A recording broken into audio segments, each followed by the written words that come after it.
ask that we read together as an introduction Matthew chapter 16. The Pharisees also with the Sadducees came and tempting desired him that he would show them a sign from heaven.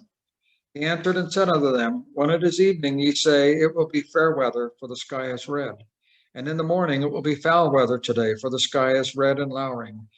O ye hypocrites, ye can discern the face of the sky, but can ye not discern the signs of the times? A wicked and adulterous generation seeketh after a sign, and there shall no sign be given unto it, but the sign of the prophet Jonas. And he left them and departed.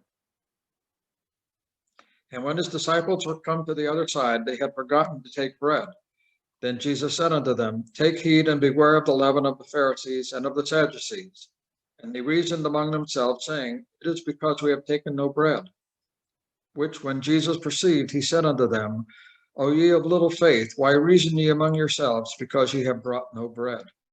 Do ye not yet understand, neither remember the 5 loaves of the 5,000, and how many baskets ye took up? Neither the 7 loaves of the 4,000, and how many baskets ye took up?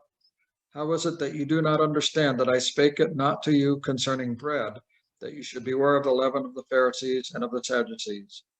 Then understood they how he had bade them not beware of the leaven of bread, but of the doctrine of the Pharisees and of the Sadducees.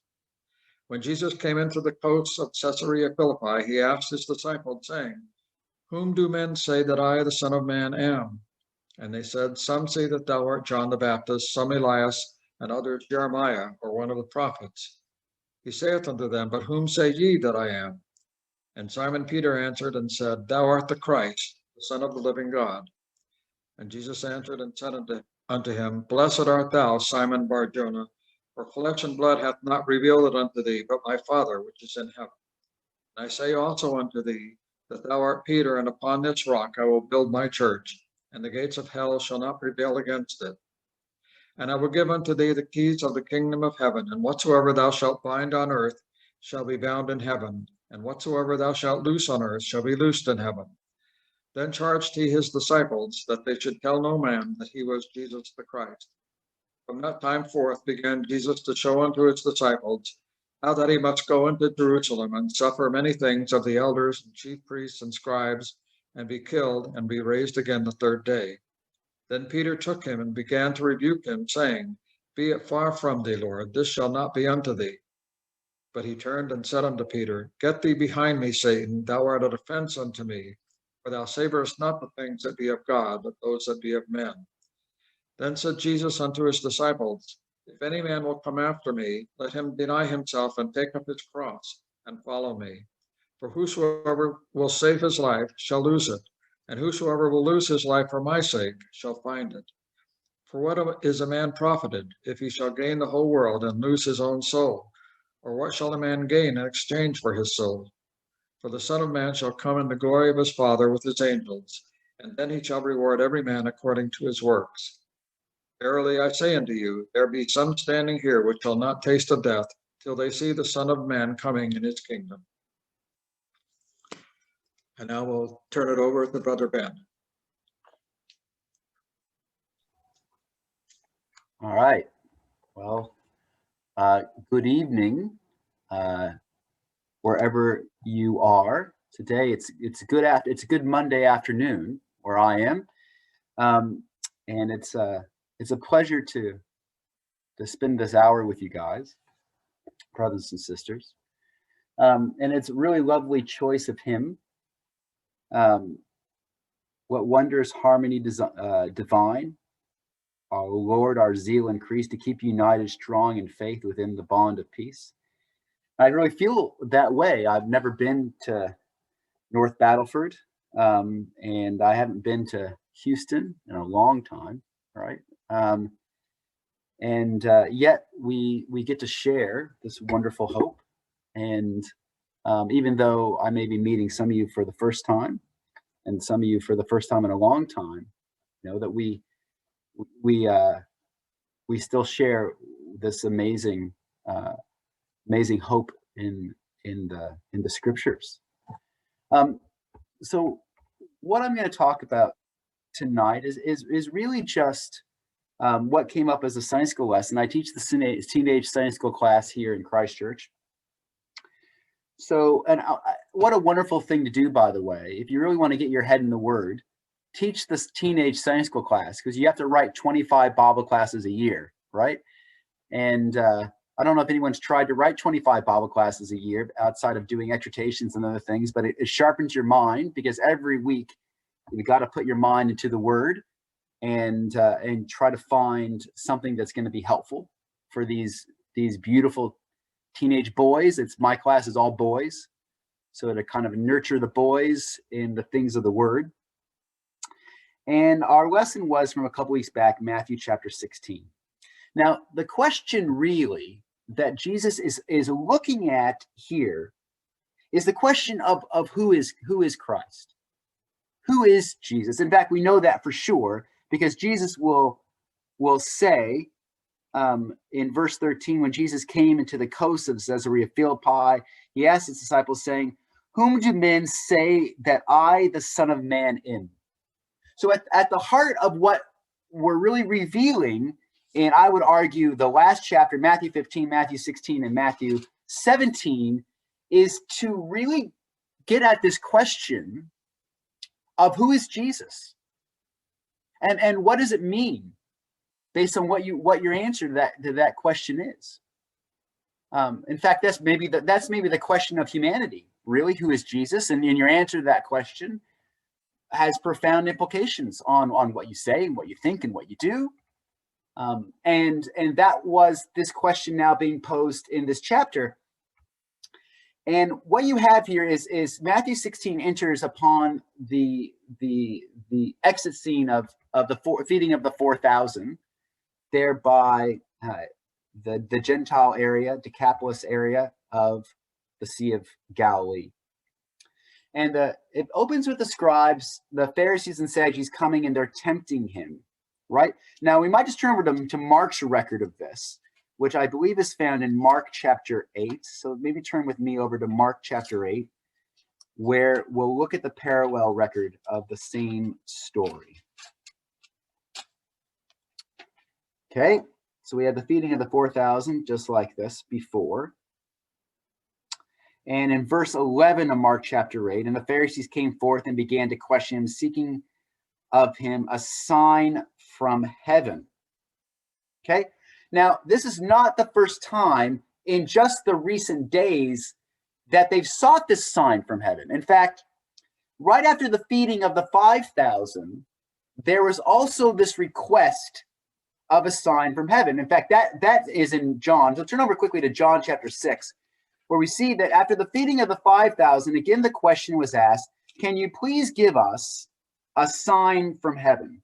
Now, he had just fed 5,000 people, and you think, geez, that would be enough in terms of providing a sign, but yet again, the request is for a sign. And reading in John chapter 6, it says there, verse 30, "They said therefore unto him, What sign showest thou then, that we may see and believe thee? What dost thou work? Our fathers did eat manna in the desert, as is written, He gave them bread from heaven to eat. Jesus said to them, Verily, verily, I say unto you, Moses gave you not that bread from heaven, but my Father giveth you the true bread from heaven. For the bread of God is he that cometh down from heaven, and giveth life to the world. They said they unto him, Lord, therefore evermore give us this bread. And Jesus said to them, I am the bread of life. He that cometh unto me shall never hunger, and he that believeth on me shall never thirst. And so there's this question that's circling around this time of who is Jesus? Give us a sign so that we can declare and understand who you are, what you are. Now, but it's an odd thing. It's an odd thing because, Jesus had given them so many signs. How many signs do you need? He had fed 4,000. He had fed 5,000, right? He had healed the sick. He had raised the dead, right? I mean, you ask yourself the question, what is this request for signs about even? I mean, how many signs did he have to provide? And Jesus said, the sign I'm going to give you is that you're going to eat of bread and not be hungry anymore. You're not going to be hungry, right? You're going You're going to drink and not be thirsty anymore. I'm going to give you something that satisfies, whereas Moses couldn't, right? And so they come to Jesus again, seeking for a sign from heaven, right? A sign, maybe a liken to what Moses had provided, the sign from heaven. Of course, they're looking for a sign because they were refusing to believe on the basis of that which he had already provided. So they weren't really looking for a sign. They're looking to justify their disbelief. They're looking for him to provide some means whereby they could prove that he wasn't Christ, that he wasn't what he said he was. They're looking for a reason to not believe. Give us a sign so we can prove that you're not who you say you are. And so Jesus says to them, you want a sign from heaven? Okay, look at the heavens. Look at when you wake up in the morning and you see the sky and the sky is red, you say, you know, it's going to be fair weather today. Now, in Jesus' time, you know, the weather in Palestine was really controlled by the winds. I don't know if this is true in Saskatchewan. It's definitely true in Christchurch because we're an island. And of course, island weather is very focused and controlled by wind. And I know that if we get wind from the south, we're likely to get rain. If we get wind from the north, it's likely to be dry. If I get wind from the east, that's our prevalent wind. It's going to be mild. Okay. Now the wind absolutely tells me what the weather's going to be in Christchurch. And in Palestine, if you got the wind from the south, that was coming off the Arabian desert. That was very hot and sandy, right? And it came from the west and it came from the south, and it blow this dust cloud into the sky, and you'd see the sky, and the sky would be red with the dust, right? And that red sky meant it was going to be hot weather. Whereas if the red was on the other side of the sky, right, that was going to be red because the clouds are going to come from the east. And the rain in those days in Palestine, I guess still now, comes from the east and from the north. And so if you see the red on the other side of the sky and it's red there, that means it's going to be, and it looks lowering, I mean, the clouds are lowering in. On that basis, you're going to see rain. And this is, of course, well, Elijah, when he sees the hand, a cloud looks like a hand, that's coming from the east, right? He's looking from Carmel because that's where the rain would come from, right? So based on where the red was and the basis of where it was, they could know what the weather is going to be like. But the point is that they could see the sky and they would know what it meant. They could see the sign, but the sign was powerful because the sign would tell them what it meant. If I see red here, it means this kind of weather. If I see red there, it means that kind of weather. I can tell what the weather's going to be because I can see the sky. I can tell what it means, right? But with Jesus, they couldn't do that. They'd see the sign, but they didn't know how to interpret the sign. So the sign was there. They just couldn't tell what the sign meant. What did it mean? He had healed the sick. He had raised the dead. He had fed the people. But they didn't know what it meant. Right? And so we see here that he's not going to give them a sign from heaven because they're not going to believe signs from heaven. In fact, he would give the disciples a sign from heaven. The transfiguration was a sign from heaven. Right? There are signs from heaven to be given, but not that they would believe. And so he's going to give them a sign from hell. He's going to give them the sign of the prophet Jonah. That's not a sign from heaven, right? That's a sign from the grave. That's what he's going to give them. Of course, I don't know if you can hear in the background, but it's now raining here, right? So, because I woke up and the sky was red and lowering, apparently. So the rain is now set in. You guys can probably even tell that that it got a little bit darker in this room where I am just in the last 10 minutes, right? Anyway, such as it is to live on an island. Okay, so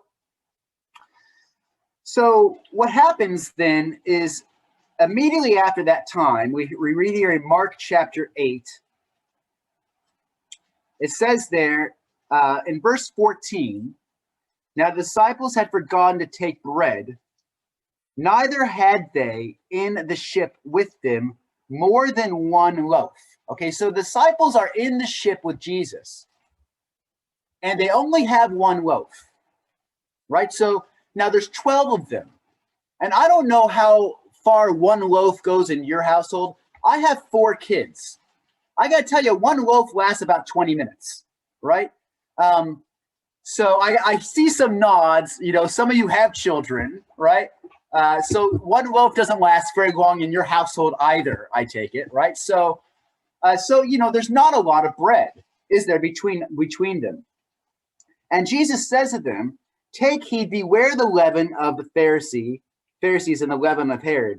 And the leaven of Herod is the leaven of Herod and the Sadducees, right? Because he says in Matthew, the leaven of the Sadducees. Okay, what is that leaven? That leaven is their doctrine. What is that doctrine?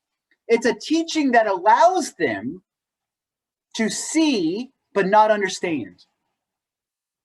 It's a teaching that allows them to hear but not perceive. It's a teaching which allows them to hold on to power because they're afraid. You know, if Jesus was what he says he was, then there's some big implications for those Pharisees. Right? They might lose their job. Right? Herod might have to give up his throne.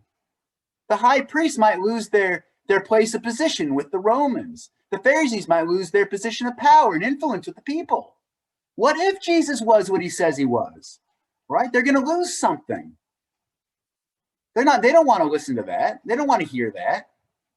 So it was a doctrine that allowed them to see but not understand.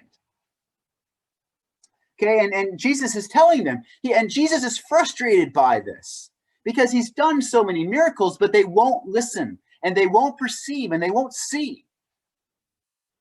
And they hear Jesus warn the disciples saying what's going on with them in terms of holding on to ideas that make so they can't perceive and understand.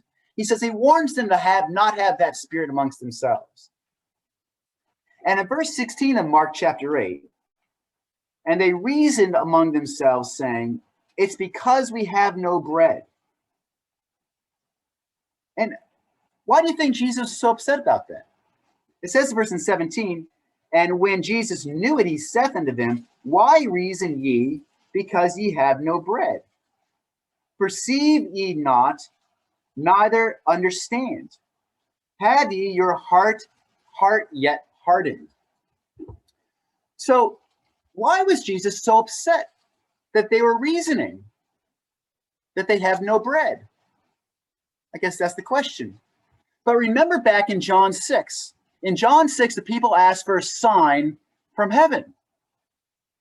And Jesus said, this is the sign. Do you know what the sign is, Jesus says? The sign is that you are not going to be hungry. You are going to eat and be satisfied, Jesus said. That's going to be your sign. And yet the disciples, because they have one loaf, they're concerned because they don't have bread. So what is this that's going on here? Now, if you turn quickly over to Mark chapter 6, you'll notice something interesting in verse 52 of Mark 6. Verse 52 happens immediately after Jesus walks on the water. Okay? He had walked on the water, and it says they were sore amazed, and they were afraid, and Jesus got into the boat, and immediately the wind ceased, and they were at land. And it's a miracle, of course, because the boat was only going from Bethsaida, because we know that's where the feeding of 5,000 happened according to Luke's gospel. The boat was only going to Bethsaida to the Capernaum. Okay, a boat, I don't know if you guys know the geography of the Sea of Galilee, but Bethsaida and Capernaum are maybe only a couple kilometers apart. In fact, they're so close that you could probably walk from Capernaum to Bethsaida just as fast as you could take a boat there, right? And yet the disciples taking a boat from Bethsaida to Capernaum were all the way in the middle of the lake and had been sailing and paddling towards shore now until the fourth watch of the night. So sometime between 3 a.m. and 6 a.m. Right? And immediately Jesus gets in the boat and the sea is calm. And immediately they're at their port. Right? So it's an amazing thing. And it says, the record says they were sore amazed. But the point is in verse 52. Why were they sore amazed? For they considered not the miracle of the loaves, for their heart was hardened. So the point is that they had seen the miracle of the feeding of the 5,000, but they hadn't understood what that miracle meant. They'd seen the miracle of the feeding of the 5,000, but they hadn't understood what it meant. Their heart was hardened. That's what the record says in Mark chapter 6 and verse 52. And Jesus had experienced this a lot recently, of people having received miracles, but not understanding what those miracles implied. So Jesus goes on to say in Mark chapter 8, verse 18, having eyes, see ye not, having ears, hear ye not, and do you not remember? So what does Jesus mean by that? He means, I'm going to lean in a little bit because the rain actually on my side is very loud. So I'm going to lean in a little bit here and make me feel like I'm not so distant from you. I'm staring right at you, Dave, by the way, so keep smiling. And every once in a while, Dave, if you could nod like you understand, that'd be really awesome for me, right? There you go, just like that. See, that's good, Dave. Good feedback. Okay. So let me just give you an example of hearing, but not hearing. Okay. So in the previous chapter, Mark chapter 7, Jesus is going to perform a miracle on one who couldn't hear. So Mark chapter 7, and at verse 32, it says, and they bring unto him one that was deaf and had an impediment in speech. And they beseech him to put his hand on him. This is Mark chapter 7, now verse 33. And he took him aside from the multitude and put his fingers into his ears, and he spit and touched his tongue. And looking up to heaven, he sighed and said unto him, Ephphatha, that is, be opened. And straightway his ears were opened, and the string of his tongue was loosed, and he spake plain. And he charged them that they should tell no man, but the more he charged them, the much more, a great deal, they published it. So the man had his ears opened. So we don't know if he was hearing for the first time, if he had gone deaf sometime in his adult life, or he had been deaf from birth. But we do know that he was hearing for the first time. But guess what? Even though his ears were opened and he had just been given this miracle, guess what he didn't do? He didn't listen. You notice that? His ears were opened, but he didn't listen. Right? Now, this is not just the only instance of this. Now, believe it or not, it's hailing here. Right? It's hailing. It's like, is this Texas? What's going on? Right? That's why it's so noisy. That, you know what? We can't really hear it, though. We only hear All you. right. That's good. I'm so loud. I'm not surprised. Okay. So the man had been his ears were open, but he didn't listen. Now turn over to Mark chapter 8 and verse 22 of Mark 8. And he cometh to Bethsaida, and they bring him a blind man unto him, and besought him to touch him. And he took the blind man by the hand and led him out of the town. And when he had spit on his eyes and put his hands upon him, he asked him if he saw aught. And he looked up and said, I see men as trees walking. So this man, his eyes were opened, but he couldn't see. Right? So in the previous chapter, Someone's ears were open, but he couldn't hear. And in this chapter, someone's eyes were opened, but he couldn't see. But why couldn't he see? Because he saw men as trees. He saw men as something bigger than they were. Right? And so he couldn't see. And Jesus right here, Mark chapter 8, right in the middle, sandwiched in between those two incidences, Jesus is going to say unto them, why reason ye because ye have no bread? Perceive ye not, neither understand? Have ye your heart yet hardened? Having eyes see not, having ears hear ye not. So Jesus at this time in his ministry is surrounded by people that see things but don't see them, and hear things but don't hear them, and see signs but don't know what the signs mean. And so, of course, Jesus is asking in Matthew chapter 16, what do men say that I am? Because everywhere he goes, no matter what he does, and no matter what he says, no one knows who he is. And Jesus says, listen, when you saw the miracle of the loaves, how many baskets took ye up? They said to him 12. He said, when you saw the miracle amongst the Gentiles, the 4,000, how many baskets took you up then? They said 7. Now, I don't know if you guys know, but those two words for baskets are different words. The word for basket amongst the 12 is the word for like a knapsack, kind of like a backpack, right? And the word for basket among the feeding of the 7,000 is the same word for the basket as what Paul had when Paul was lowered by a basket from Damascus. So it was a big basket, a basket you could fit a man in, right? So I want you just to imagine, right? If you just imagine this, the disciples lugging around this basket and people just depositing the extra bread in there, right? And you have a basket, imagine a basket this big, this wide, right? And it's full of bread. It's full of bread. And you've been lugging this basket around for people to put their bread into. Right? And you had 7 baskets like that, just that full. Now notice, turn in John chapter 6, turn with me to John chapter 6.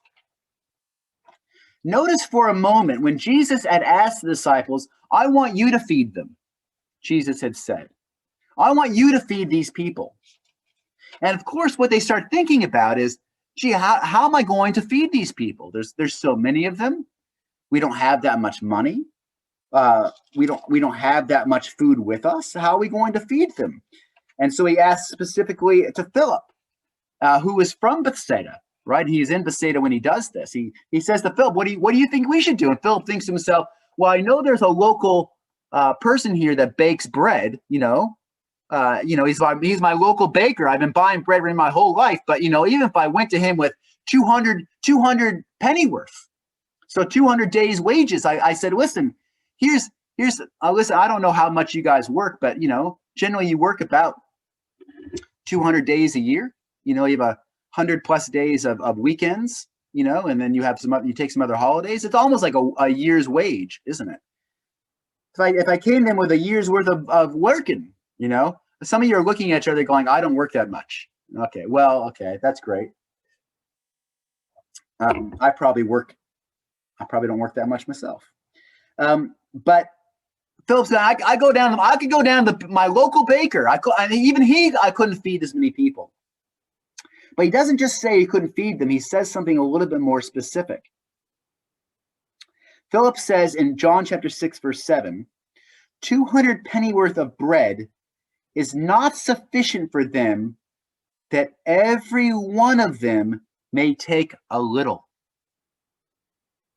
What's Philip implying? Philip said, if I went down and I bought 200 pennyworth of bread, and I went around everyone, I said, here, just don't take a lot, just take a little bit. You can't have, you don't satiate yourself because there won't be enough for you, right? Everyone just have a little bit. I sometimes think this is how we do on Sunday mornings. Anyone ever serve the bread, when you can get back together? I know that because of COVID, it's been hard. And you pass the bread about on Sunday, and everybody just takes the littlest bit. Everyone think that, no one wants to take a big chunk of bread. I don't know, I don't know what that's about, right? My wife does this. She just takes the little bit of bread, right? Just to make sure everyone has some, and we're not taking too much. I'm thinking to her, like, look at John chapter 6, verse 7, honey, right? Are you just worried that everyone's not going to have enough, right? We're all going to take a little bit. And this is what Philip is thinking. And so Jesus' point, turn back over to Mark chapter 8. What's Jesus' point? Jesus says, your heart is hard because you're not understanding the implication of the miracle. Jesus said to them in Mark chapter 8, he says, verse 19, when I break 5 loaves among 5,000, how many baskets full of fragments took ye up? And they said him 12. And when I did 7 among 4,000, how many baskets full of fragments took ye up? And they said him 7. So what's the direct implication, by the way? When you have baskets of leftovers, what's the implication? It means everyone got enough.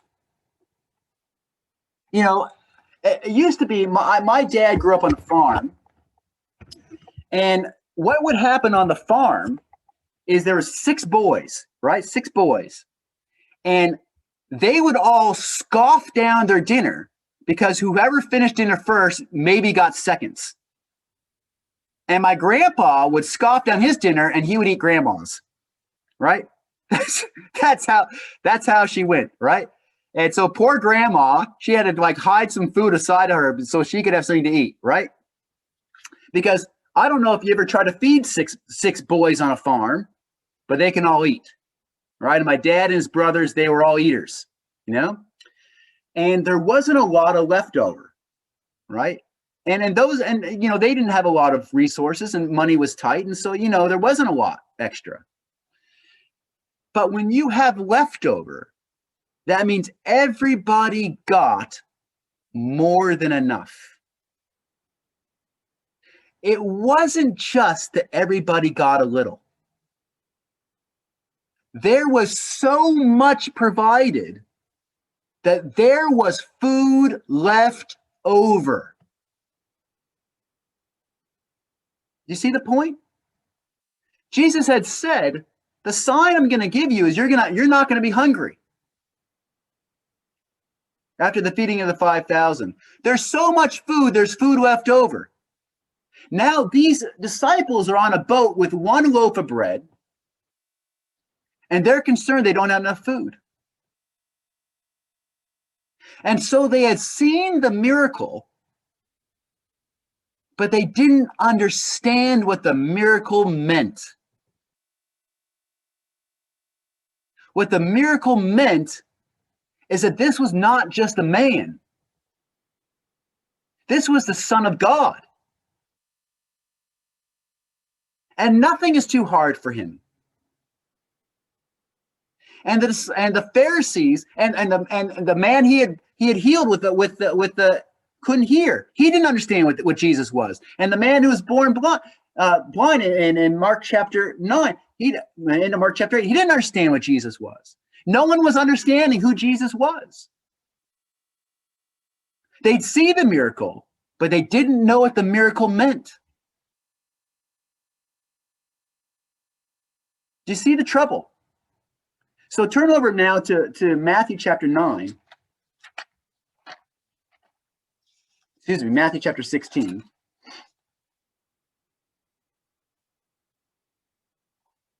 Okay? And so Jesus is frustrated by this. And because their heart was still hardened. So Jesus is going to say then, in verse 13 of Matthew chapter 16, Who do men say that I am? Who do men say that I am? Because they don't understand. They don't understand who I am. And they say, well, some say Elijah, and some say Jeremiah. Some say this, some say that, right? Okay, Jesus says, that's fine. That's who they say I am. Who do you say I am?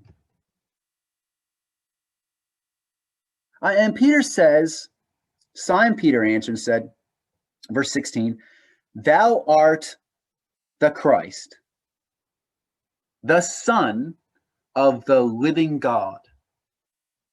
Okay, now I think you're prepared now to see what a profound thing that is to say. The frustration that Jesus had, the difficulty that he was under in people understanding who he was, the mass rejection he had experienced, as recorded in John chapter 6, where Peter at that point says, where else shall we go? Because thou only hast the word of eternal life. So we can understand and appreciate maybe what it means when Peter says, thou art the Christ, the Son of the living God. And Jesus answered and said to him, blessed art thou, Simon Bar-Jonah. Now, interesting, he uses Simon Bar-Jonah. Simon means hearing. And I put forward to you that Peter had a difficult time hearing. Right? But it says specifically, Simon, hearing. Bar-Jonah, why? Well, have we just heard about the sign of the prophet Jonah? Simon Bar-Jonah, son of Jonah. Blessed are you. Flesh and blood hath not revealed it unto thee. Okay, so for Simon to understand that, he couldn't understand that on the basis of flesh and blood. Because on the basis of flesh and blood, you hear but don't hear. On the basis of flesh and blood, you see but don't see. That God has to reveal that to you. And he says to him, and I say unto thee that thou art Peter.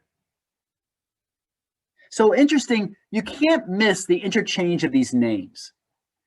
He's saying Simon Bar-Jonah, that's your name. Your name is Simon. You're the hearer, son of Jonah. I tell you now that your name is Peter. It's very clear. Your name is Peter. And upon this rock, I will build my ecclesia. And of course, there's been a lot of discussion about what the rock is. Now, the word for that rock is Petra. Now, I like that name because I have a daughter named Petra, and in part, I named her Petra because of this passage. To be perfectly fair, Alyssa came up with the name, and I just liked it. But I partially liked it because of this passage, right? Because they're different ideas. They're different ideas. See, a Petros is a small rock. It's a rock you might see if you go into a quarry, right? You see a lot of rocks scattered about, right? You might call those rocks Petroses, right? Their rocks are scattered about. They're loose stones. But a Petra is different. I don't know if anyone's gone to the city of Petra in Jordan. I've been blessed enough to go there. When I lived in Israel for a year, I went to Petra. I would say probably, I'm not exaggerating, one of the happiest days I've ever had as a single man was that day I spent at Petra. Just absolutely stunning. But what you see is that the city was built into the stone. The stone is the facade of the cliff, and the city is built into that. And so they call it Petra because that big rock face, massive rock, is the Petra, right? It's not just a small stone you can move; it's a big foundation. So what's he really saying? He's saying your name's going to be Peter. You're going to be a small stone, and I'm going to build you on this greater foundation. What's the foundation?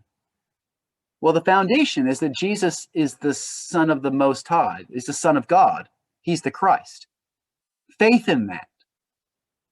But what does that mean, right? What does it mean that Jesus is the Petra? Now, Peter's going to comment on this in his letter in 1 Peter chapter 2. He's going to talk about Jesus being the Petra. He's going to say that Jesus is the chief cornerstone. Well, I mean, I'm not a builder. I actually don't know anything about building. I mean, for career, well, I work with numbers. I like Excel spreadsheets, you know, so I'm not a very practical person whatsoever, you know. But I know enough about building to kind of understand what it means to have a chief cornerstone, a rock of foundation. And what it means is when you got that rock, you ensure that that rock is perfect, that its angles are perfect, that it has perfectly true right angles. Because if you imagine you're building a building and if that rock is just a couple degrees tilted, well, how's your building going to turn out? It's going to be a couple degrees tilted. Or if that rock is not strong enough, what's going to happen to your building when you build on it? It's gonna move. And that when you build on that rock because you agree that that rock is perfectly angled and perfectly strong. Now, it's going to tell us, the scriptures, Psalm 118, that this chief cornerstone, the builders rejected this. And the Pharisees and the Sadducees, they had rejected Christ. He wasn't good looking enough. He wasn't what they wanted, because they had the leaven.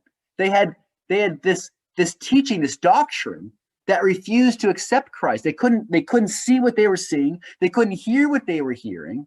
So they rejected the rock. It wasn't the right size. It wasn't the right shape. Jesus was not what they wanted Jesus to be. So they rejected him. And Jesus had at this time in his ministry is feeling rejected. And so Peter says to him, "You are the Son of the living God." And Jesus is saying to Peter, on that basis of that belief, you can build on the foundation.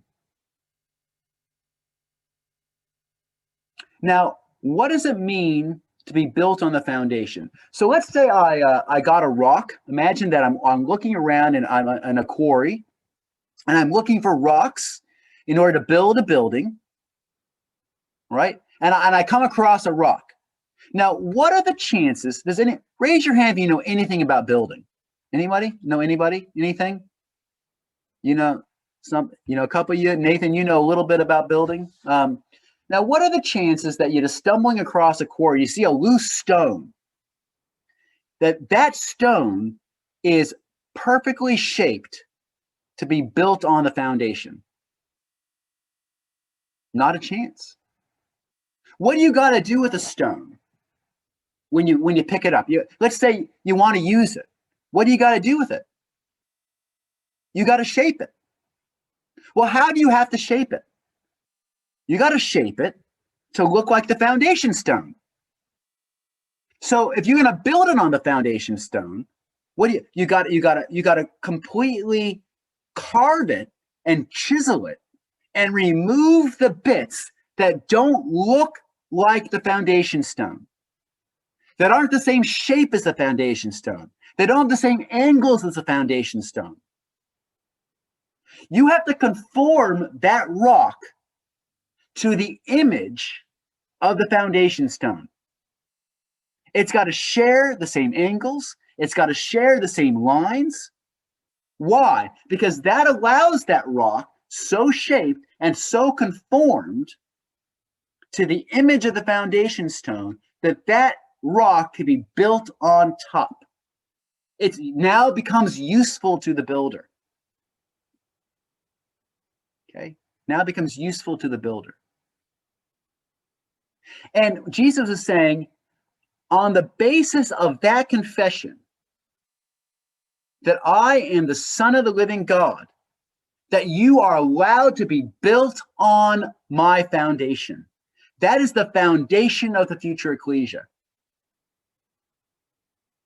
The rock isn't a place. The rock is faith. As an aside, but it was Jacob who thought that God dwelt in a certain place. And he thought that place was the gates of heaven.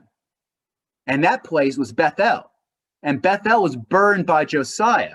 And Bethel became the gate of hell. Because you can turn any place into the gate of hell if you put enough idolatry on it, which is what happened at Bethel with the calves, right? So Bethel was not the gate of heaven. Bethel became the gate of hell because I was building on a place. But when you're building on faith, the gate of hell will never prevail against that. But later in this chapter, Jesus begins to say, well, if I'm the foundation stone, then all my lines are straight. All my angles are perfect. So let me tell you then, in order to be the foundation of the temple, what I have to do, the things I must suffer. It says then, in verse 21 of Matthew 16, from that time forth began Jesus to show unto his disciples how he must go unto Jerusalem and suffer many things of the elders and the chief priests and scribes, and be killed, and be raised again the third day. And Peter took him and began to rebuke him, saying, Be it far from thee, Lord. This shall not be unto thee. So what is Peter doing? Peter is looking at the foundation stone. And do you know what he's saying? Your angles aren't right. You're not the right shape. You're not the right size. You're not the right angle. You're tilted the wrong direction. So Peter now becomes the small stone, and the small stone is trying to tell the foundation stone that the foundation stone isn't straight. Do you see that? Do you see that the small stone is now trying to reshape the foundation stone and tell the foundation stone, you are not the right size, you are not the right shape, you are not the right angle. And so what does Jesus say to Peter? Get thee behind me, Satan. Thou art an offense, but the right word there is, thou art a stumbling block unto me. So he says, Peter, as soon as you think I'm not the right shape, as soon as you think I'm not the right angle, as soon as you think I'm not the right size, as soon as you want to reshape me to suit you, rather me reshaping you to suit me, then you go off of the temple. You're no longer a rock built on the temple. You're a stumbling stone. Right? You've cast yourself off the temple, and now you're something for me to trip on. You're a stone on the ground that's useless. It's only there to trip people up. Right? That's what you become when you try to reshape the stone. And so the issue here for us, I think, as you sit back on this, and we know that Peter in 1 Peter in chapter 2 is saying to the disciples that you are living stones and you are going to be built up into a temple, that the Spirit of God can dwell in that. And you're built on the chief cornerstone, rejected by the scribes and elders, but unto God elect and precious. And so the lesson for us, I think, as I reflect on all of this material, is to ask myself the question sincerely. Who is Jesus? And although that seems like an easy answer, and it would be quite trite for me to say, oh, he's the Son of the living God. Okay, if he's the Son of the living God, then what does that imply? It's not enough for me to look at the sky and say that it's red. I've got to know what that means. It's not enough for me to look at the miracle of the loaves. I got to see that there's a leftover. It means if this man is God's son, then I need to obey him. That means that everything he does is right. That means everything he says is perfect. That means everything he says is true. Everything he does is righteous. Every angle of that man is right. Every angle, every line is perfect. And to be built on that man, I need to be shaped. I can't make him conform to me. That's what the scribes and elders want to do. They wanted Jesus to, if you just were like this or like that, and you work with us in this way, Nicodemus coming in at night, how about we work together? You change a little bit, we'll change a little bit, we'll work together. No. I must change. My lines must change because everything that man does is perfect. I need to obey. Or else I see the miracle, but I don't understand the implication. The implication is this man rules my life. He rules my life. And that's very hard because that means I have to obey. Can't change him. I need to be changed to be like him, to be a living stone. Or else I'm a stumbling block. So to understand truly who Jesus is a sincere thing. It's a difficult thing, but it's a wonderful thing. And I would put forward to you that up to this point, Peter still doesn't get it. Which is why the transfiguration, it says he spoke not knowing what he was saying. But that's a whole nother lesson. That was actually this week's Sunday school class, right? This is what I'm giving you last week's Sunday school class. So the next week is on the transfiguration, but that's a whole nother class. Anyways, we're at time now. I hope you found that helpful and encouraging, and just asking you to think about that question of who Jesus is. Who do the people around him think he was? Who did Jesus want to be seen as? And what is the implication of confessing that?